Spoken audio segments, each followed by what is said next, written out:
Welcome to the Bulletproof Entrepreneur Podcast, where we interview the world's leading CEOs, business executives, entrepreneurs, thought leaders, and authors. Our mission is to learn the strategies and tactics that have helped our guests succeed in business and life and share those lessons with you so that you can become the Bulletproof Entrepreneur.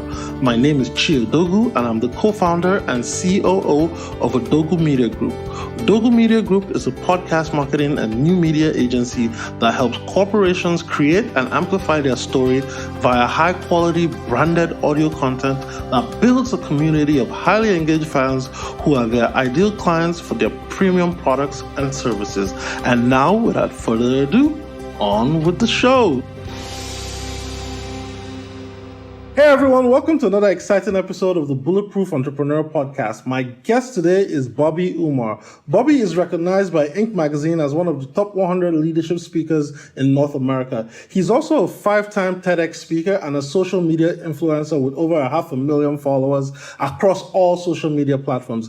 He's an authority on authentic networking, personal branding, and digital connection. He's the author of 2 books, including the Amazon #1 best-selling book, an Amazon #1 best-selling book, I apologize for that, as well as a frequent contributor to Huffington Post, as well as many other media publications. I'm pleased to have Bobby on the show today to tell us a little bit more about how to build a better personal brand, building digital connections, and of course, mastering the art of networking for professional and personal success.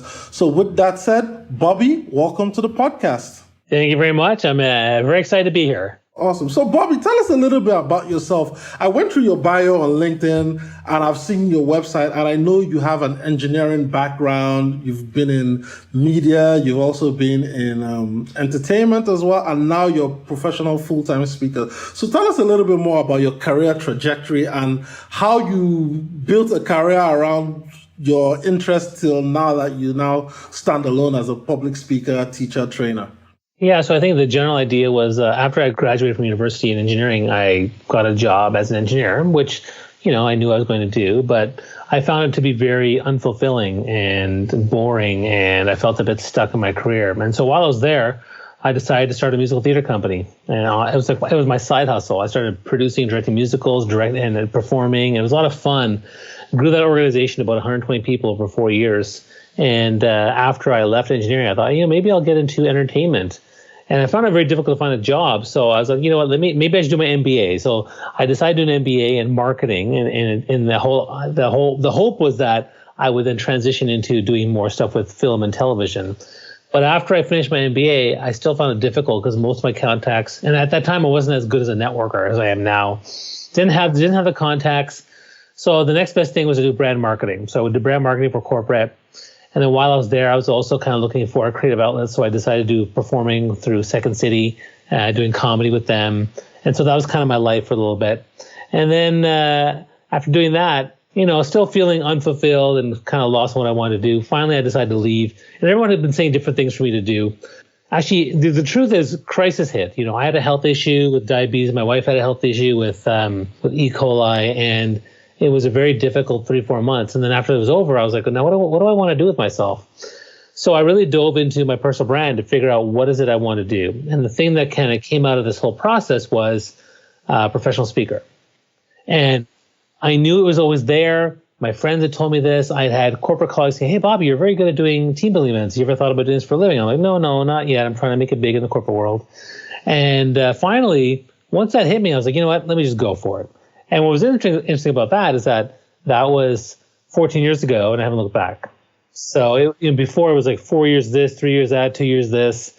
Finally, I hit the thing and I just went forward. And now it's been great because it aligns with what I do. And over the years, I focused on soft skill development in the beginning. Then I started getting into networking and then personal branding. And then I started talking about social media and digital influence. I became a social media influencer, and that also propelled my expertise in that area.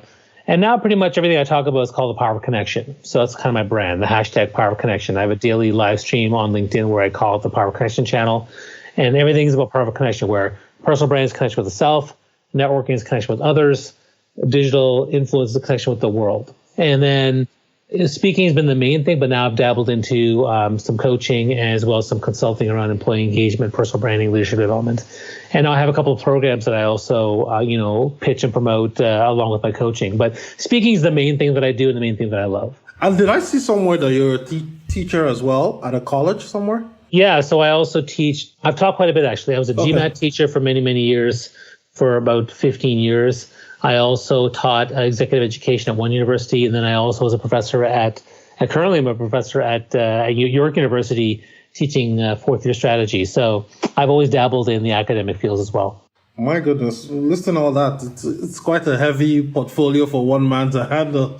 So before we talk about how you manage your time and build all that, so the key thing I gleaned from one of your past interviews was, there was a time you were struggling to, like you said, the allure of making it big in the corporate world was huge and it was a driver to you. And then when you now decided 100% to take the plunge into entrepreneurship and quit the 9 to 5, you started getting, it was slow at first, but you started getting traction eventually. And now you've been on this path for 14 years. So tell us a little bit more about, the power of, or the allure, I would say, of trying to stay and make a career in the corporate world versus following your inner passion and drive and seeing what you can pull out of yourself to make a business out there. Because it seems like the two are always very conflicting to a lot of people who have skills and talent that are noticed in the corporate world, but they feel they want either the safety of the corporate structure, but not realizing that if they let themselves shine authentically, they'll probably have more success outside a corporate structure. Yeah. So, I think while I was in the corporate world, ultimately it comes down to the drive to satisfy myself in terms of what I want to do and how I want to grow, but also satisfy the people around me. So in corporate, you end up satisfying, you try your best to satisfy your superiors, to impress them, to make them like you, to make them promote you and give you opportunity. In the entrepreneur world, I do my best to satisfy my audience and my clients and make sure they're very happy. And that's a better position to be in because I have more control over it. Whereas when I was in corporate, I was kind of low on the peg and I'm trying to impress these people. And sometimes it's impossible, there's so much politics and other people that you're competing with. And so it's a little bit more difficult. At the same time, security was always, when I first had my first job, security, I had my first paycheck, I had my first car. So I was like, this is really great. I didn't think about leaving. But after a while, I started to realize, I don't fit and I don't feel like I'm one of those other people. I'd watch people and I'd see how they were. And honestly, most people were unhappy. Like they complained a lot about being in the workplace. They complained a lot about being there. I'm like, what makes you stay? Well, I'm making good money. It's security. I'm like, okay. But then the part that started to get to me was like, and someone told me this, it was an entrepreneur and they said, every year in January, you know exactly how much you're going to make from January to December, barring a 1.5 or 3%, bonus, you know what you're going to make that whole year. Now, some people find that secure. This person found it stifling because they're like, oh, well, if the bar is set that I can only make $70,000 this year, well, that sucks. And as an entrepreneur, you can make not, infinite, but, it's certainly, there's no constraint. Yes. That really hit me. It really did hit me. That was the first thing that hit me. The second thing was I remember doing my MBA. There was people coming out saying, okay, if you want to become a star CEO of your corporation, it's going to take 60-hour weeks for 20 years. And I was like, well, wait a second. I don't want to spend the rest of my life 60, 70 hours a week for a company, working for the man building their dreams. Like, I said, what if I want to have some work-life balance, or if I want to can I still be a star CEO if I, work my butt off for maybe 5-10 years and then kind of scale it down? I said, can I be a star CEO? And they said, no, you can be a star director, but that's it. And I was like, oh, that's interesting. And it made me realize, okay, you know what? As much as corporate will serve me when it comes to some income, some training development, mentorship, things like that, eventually I knew I had to leave.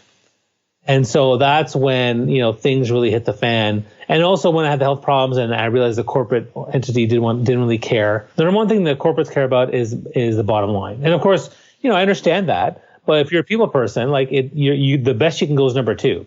So I had to take care of myself. And so as an entrepreneur now, I can fully take care of myself and my needs, my family needs, things like that.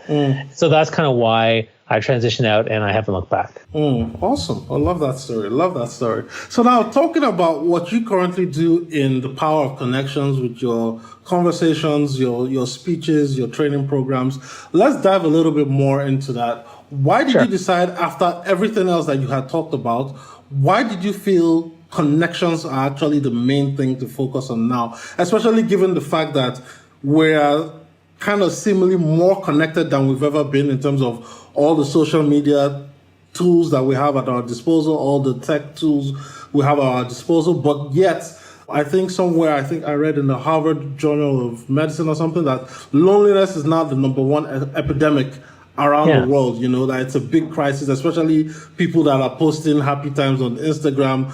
When you actually go to the back end of it, these are lonely people seeking attention. So why did you feel connections are where you wanted to focus your energies and your time on now? Well, the truth is it evolved, right? I mean, when I first started my speaking business, I was all about leadership soft skills. And then as I started going along, I started to find out from people, what are some of the things they're struggling with. And in the beginning, the thing that really struck me was people really needed more help with networking and how to build relationships.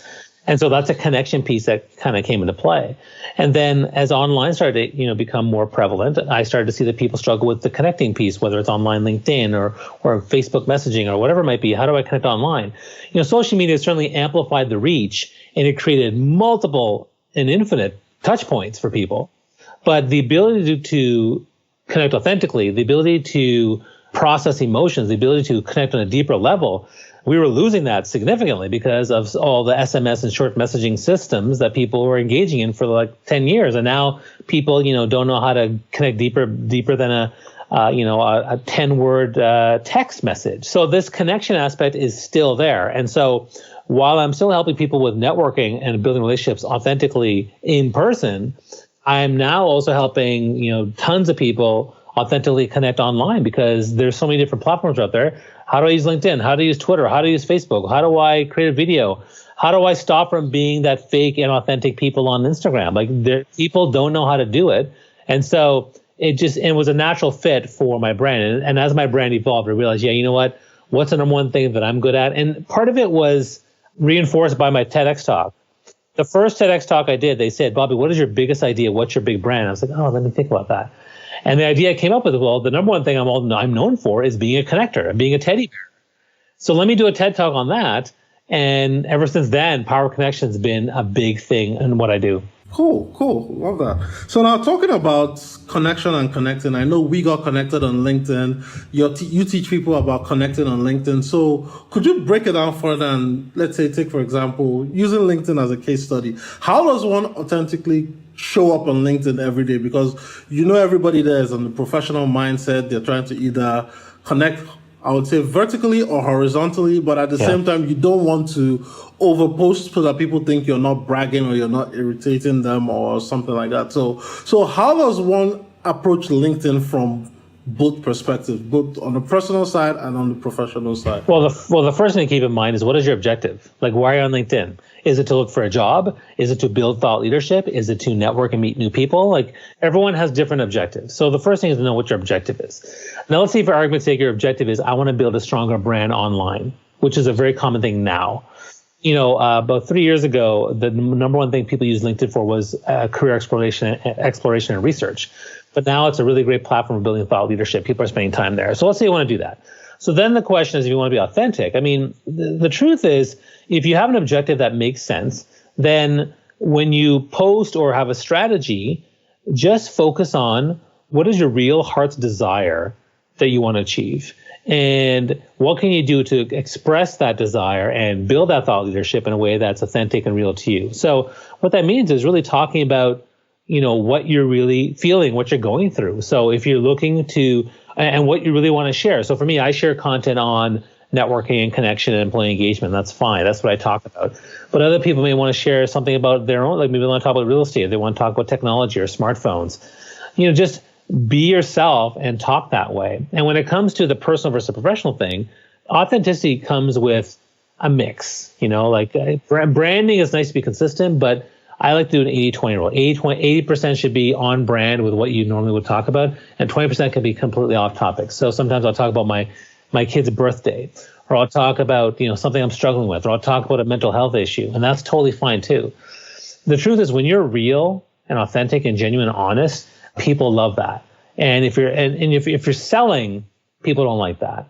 I mean, you can sell every once in a while, but not all the time. And the other thing I'll suggest is, it's always good to just provide value. Like if you're not providing value, then that's where you start to lose people. I mean, I could certainly make a video or do a live stream, but if I just, just start ranting or start doing, various things, maybe I'm not creating the value that I want. So what are you doing to create that value? So for me, that's a big thing too.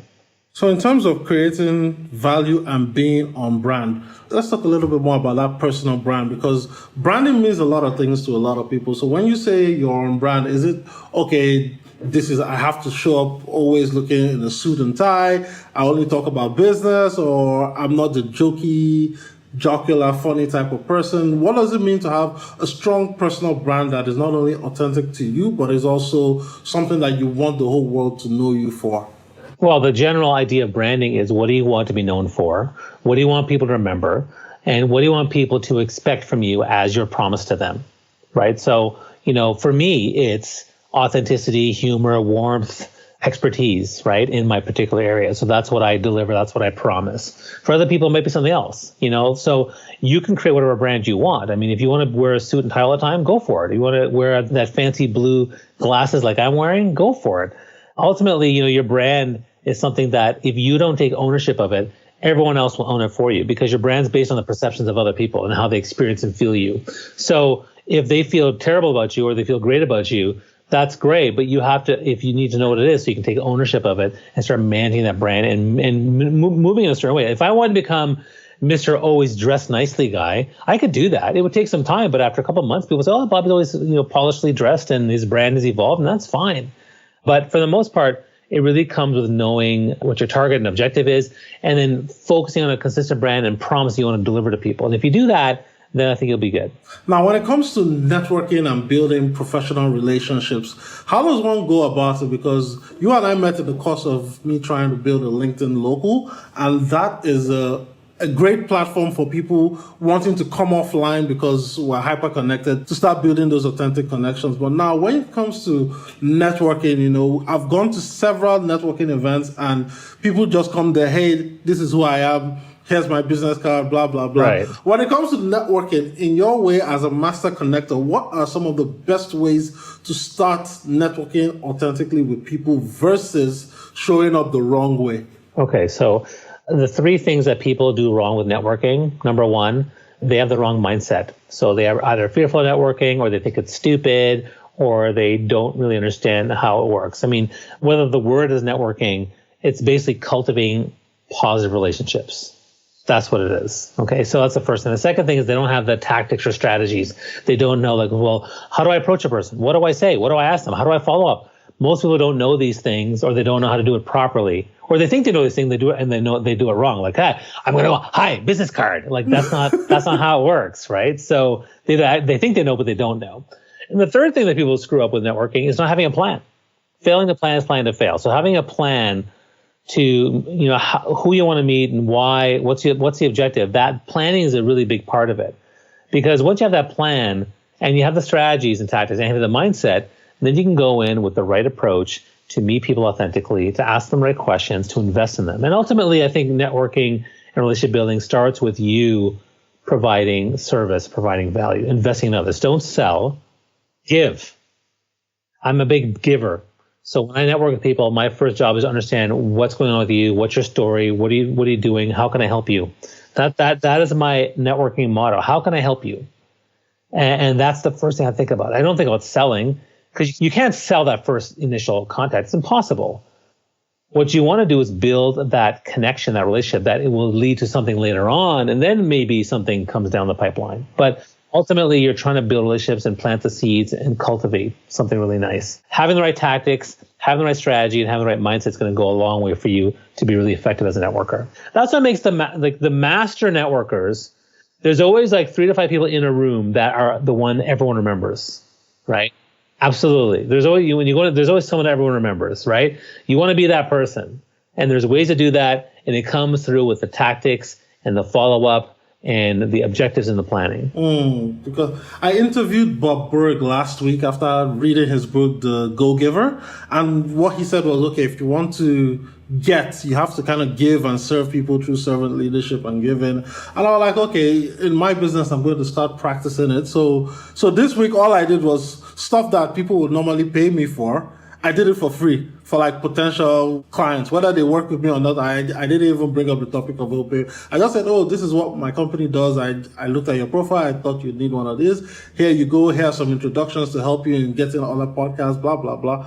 I have no expectation whatsoever from doing this right now. But I was like, this is something I've never tried before because nobody taught me this in business school. It was just like a random chance meeting and an interview on a podcast that taught me this. So I was like, wow, let's see if you can actually put this into practice and see what's going to come out of it. So it's an experiment that That's great. that I'm 1 week into now, but I'm hoping that by maybe mid next year, I'll start seeing what this new mentality of giving first is going to give and produce in my life. Yeah, and the truth is providing value is what's going to make you more memorable. It's also going to make people trust you more. And that's going to lead to better engagement and potential transactions. Yes. So now, Bobby, we've talked about personal branding, we've talked about connections, we've talked about networking.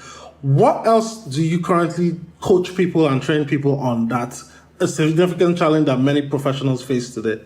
Well, there's different things. I mean, probably the most common things people want my support on with coaching. One is transition. So how do I go from this job to this job or leave this industry to a new industry? How do I leave corporate and start entrepreneurship? So they want to transition out to that next phase of their life. That's one thing.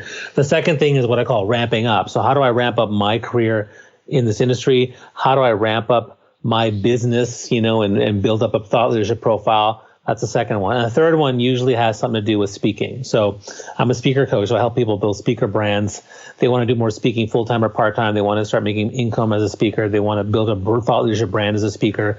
So I'll coach people along that process. Those are probably the most common things I'll help people with. Although, sometimes it's very something very specific, like, hey, can you help me get a TED Talk? Sure. Or, can you help me build my confidence? Sure. I mean, those are basic things, but I can certainly do those things. But that's the general take is career transition, development, like business development or career development, and then speaking.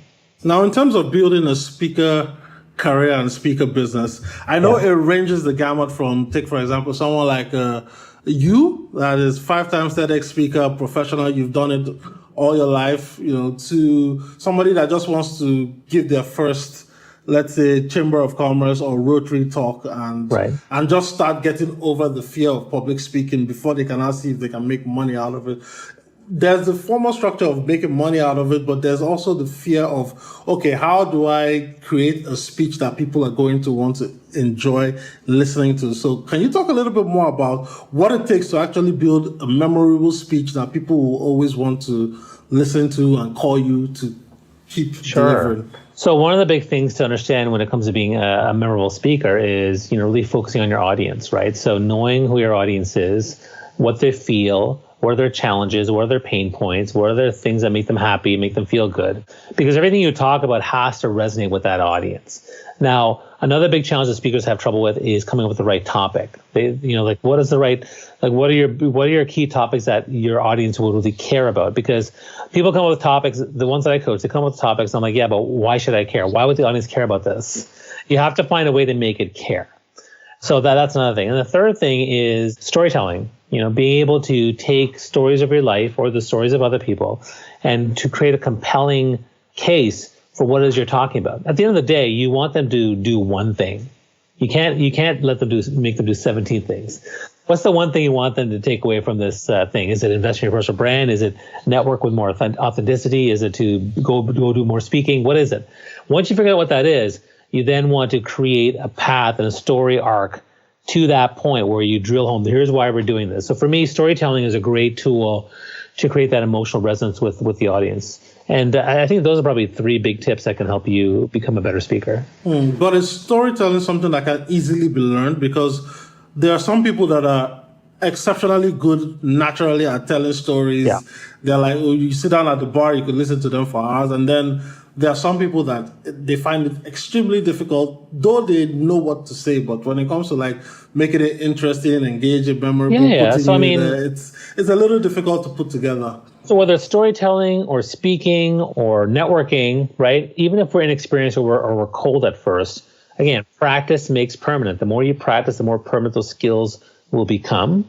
And every single one of those things have certain strategies, tactics, and mechanics that can take you to a certain point. But yeah, you're right. How do you get to that other point where it's natural and the energy's there? Again, that takes coaching, that takes practice. But the more you practice and the more you get feedback and get or someone to coach you, you can get to that point. So, I can take someone who's a nervous networker or a super shy speaker and turn them into something really amazing. The way I do it is I focus on their strengths. Like, what are their strengths? So if I meet a quiet, introverted person who has trouble speaking, I find out what their challenges are, but I also look at what their strengths are. And their strengths are often like introverts, for example. Their strengths are introspection, listening, reflection. They can take pauses. They are more comfortable with silence. So if you're an introvert, you're more comfortable with silence than, say, an extrovert like myself. Use the silence in your speech or TED Talk to just really wow everybody. There are ways around that. Or the other thing is to learn what your energy is. Everyone has different energy, from their stance to their smile to their arms and their hands. What is your energy? And if you know what that is, you can leverage that to a huge level. So there's different ways to do that with different people, but I think everyone has the ability to learn the mechanics and get good at that. But then with practice and with coaching can actually become quite natural at it and become quite good at it. Cool. So as we wrap up the podcast interview, I think it's really been a pleasure learning more about the mechanics of all these things. I guess for my own case, I've always been an introvert, but because of the podcast I've done for all these years, I've learned to be more comfortable speaking and talking to people as opposed to listening. So that it was interesting to hear that you can actually use silence, because I can be somewhere and I won't say a word and I'm perfectly okay with that. But now using that in a speech, that's an interesting way of thinking about, communicating more. So thank you very much. My pleasure. For that. But before I let you go, so tell us a little bit more about what you're currently working on and where people can reach you, get a copy of your book, and connect with you. Okay, so I'm working on a lot of things as always. One is I have a startup called DYPB, Discover Your Personal Brand, and we're doing workshops and doing corporate trainings on personal branding, storytelling, behavioral styles, things like that. We're also running LinkedIn Locals every 2 months. Next one's coming up November 21st, and then we're doing stuff 4 times per year coming up. I also run coaching programs. So I have a 7-day speaker conference program for beginners. I have a speaker mastermind for advanced speakers. I also have a networking mastery program, and I also have a personal branding program for people who want to start aligning their career. And then finally, I'm also starting to dabble into more coaching, consulting around employee engagement. And finally, if people want to see my live streams, they can check out my live streams on LinkedIn every couple of days. I do a live stream where I talk about employee engagement, leadership development, things like that. And I also have a company page on LinkedIn that I post a lot of content on. So I'm doing stuff pretty much every day. You can find everywhere you go, and you can find me at rayallen.com as a speaker. You can find me at dypb.ca as for the startup for Discover Personal Brand. And then what was the last thing you said? You mentioned one more thing, my book. My book, it's called How to Network Anytime, Anywhere with Anyone. It's available on Amazon. Cool. And I'll put all that in the show notes when this episode goes Awesome. live. Bobby, thanks a lot for coming to share your story and for teaching us all these things about how to become a better connector and a better networker. I appreciate you taking the time to do this today. My pleasure. Thanks so much. Hey everyone, thanks for tuning in once again to the Bulletproof Entrepreneur Podcast. If you like what you heard on today's episode of the show, please go to iTunes or wherever you listen to your podcast and leave a review and a comment. It helps other great listeners like yourself find the show, and it tells me if I'm doing a good job or not and what type of guests to bring that can impart solid wisdom to help you grow on your entrepreneurial journey. Once again, you can always email me at info@odogwu.com. That's info@odogwu.com to let me know, if you want a different type of guest or if you even want to be considered as a guest on the show. So till next time, guys, have a great day, stay bulletproof, and of course, I'll catch you on the next episode of the Bulletproof Entrepreneur Podcast.